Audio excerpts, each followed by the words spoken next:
এই যে কিছুদিন আগে কোটা বিরোধী আন্দোলন হয়েছে না, এটার পক্ষে যারা ছিল এগুলা ছিল এক একটা মুজাহিদ, এটার বিরোধিতা যারা করছে এগুলা জঙ্গি।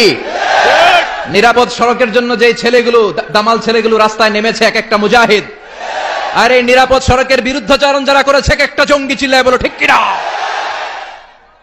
আমরা এই জঙ্গিবাদের বিপক্ষে, আমরা শান্তির পক্ষে, আমরা ইসলামের পক্ষে, আমরা মানবতার পক্ষে। বিশ্বনবী যখন কোন যুদ্ধে যেতেন, বিশ্বনবী তার chief of the military, chief of the ব্যাটালিয়নকে বলতেন, খবরদার, যে এলাকায় অ্যাটাক করবা ওই এলাকার কোন বৃদ্ধ বৃদ্ধার গায়ে হাত তোলা যাবে না। ওই বিধর্মীদের যে ধর্মগুরু আছে, পোপ, সন্ন্যাসী, সাধু বাবা, খ্রিস্টিয়ান ফাদার, এদের গায়ে হাত তোলা যাবে না, কোন নারীর গায়ে হাত তোলা যাবে না।